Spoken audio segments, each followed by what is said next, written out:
All right, everyone. Today's episode brings together five stories that show how fast the ICP ecosystem is shifting. Before we get into everything, quick reminder that Ledger Life is fully independent, and if you would like to support the channel, you can use the donation details in the description. Every bit helps us keep covering emerging tech without bias. Let's start with something that's been building quietly for months and it's now hard to ignore. That is, Caffeine AI is spreading across universities around the world. Students in Egypt, Indonesia, Kenya, the Philippines, Italy, and China have started using Caffeine AI to build real applications using plain language. This isn't a small trial or a casual coding club experiment. We are talking full workshops, hackathons, university wide adoption, and in one case, graded assignments that counter towards actual coursework. Take the British University in Egypt, for example. 400 students completed assignments using Caffeine AI as part of a full faculty integration. It's the first time an entire department has officially embedded the tool into its teaching process. That alone shows some level of trust from faculty members because universities usually move slowly when it comes to adopting new technology in the classroom. Then there's Indonesia, where IPB University in Bogor ran a hands on workshop for more than 60 students, ranging from young learners to undergraduates. They built their own projects, deployed them, and presented them like proper case studies. The key theme coming out of that workshop was accessibility. Students who had never built an app before were Students who had never built an app before were walking out with functional prototypes they created through conversation. Over in Kenya, several institutions took part, including Kirinyaga University, Meru University of Science and Technology, Dedan Kimathi University of Technology, and the Computer Society of Kenya. The sessions there were led by Von Tagondu from ICP Hub Kenya, and they focused on Web3 ready apps. Students weren't just looking at UI screens. They experimented with decentralized logic, smart contract behavior, and the idea of a self writing internet where applications respond live to prompts.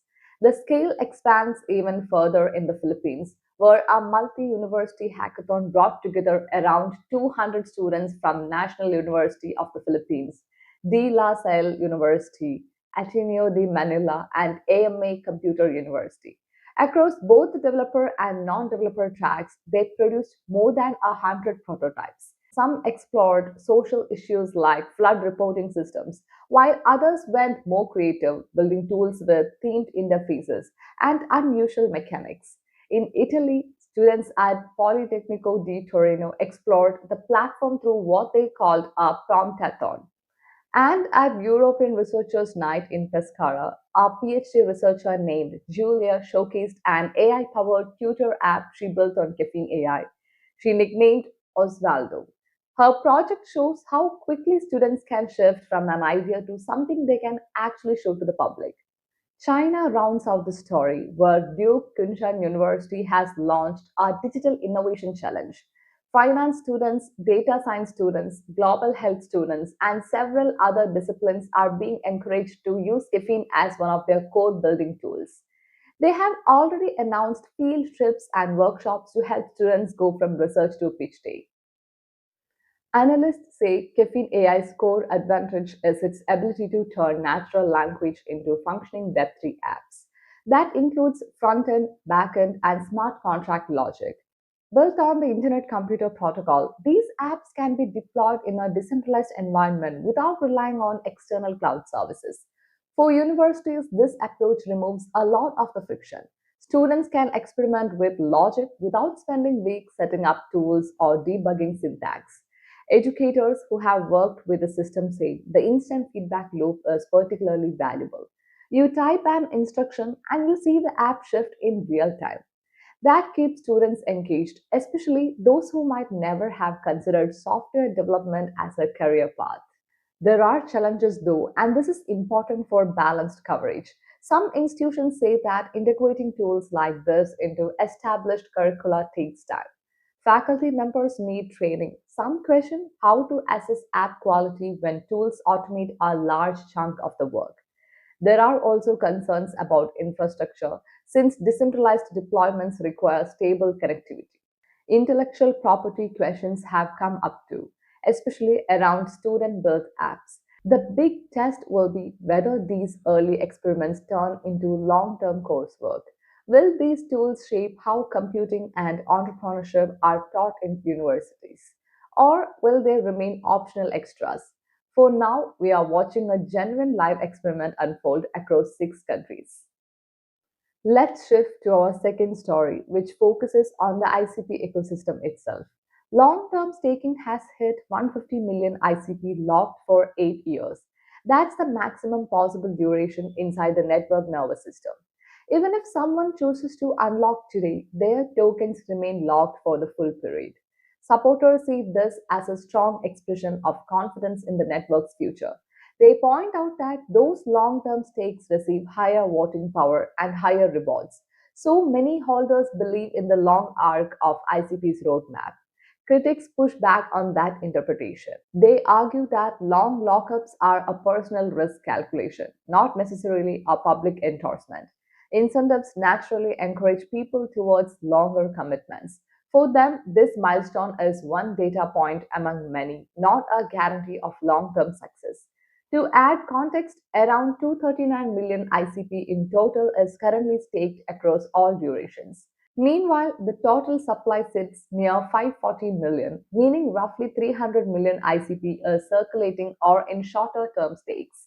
Market cap sits around $1.64 billion. Dollars. The milestone comes at a time when developer activity is increasing again. Tools like Caffeine AI and Juno are attracting attention, and that's giving some long term holders a sense that the ecosystem is entering a more productive phase. Now let's move into story 3, which comes from Soulcrafter. The project has released its first public demo, giving the community a clear look at how AI companions might operate when ownership is baked into the blockchain. The idea centers around something called a soul, a digital companion created as a collectible. Once you mint one, it lives inside its own smart contract. It stores memories, tracks how it evolves, and forms a personality shaped by how you interact with it. The demo covers rituals, daily tasks, and community activities. As you complete them, your soul earns soul points, which measure engagement. There are plans for a future soul coin, although the mechanics aren't final. The team has been strict in saying nothing here should be viewed as financial advice, and early community discussions reflect both interest and caution. A marketplace for non soulbound souls is planned, including creation history, past owners, and trade details. Early listings will use fixed prices. Later updates might include auctions and offers. So, the safety measures are already announced to prevent accidental listings of soulbound souls. Community activity is high. There is an upcoming campaign offering weekly ICP rewards to active members and top referrers. Our leaderboard is expected soon, and much of the excitement has come from Benny, who shared the first demo clip.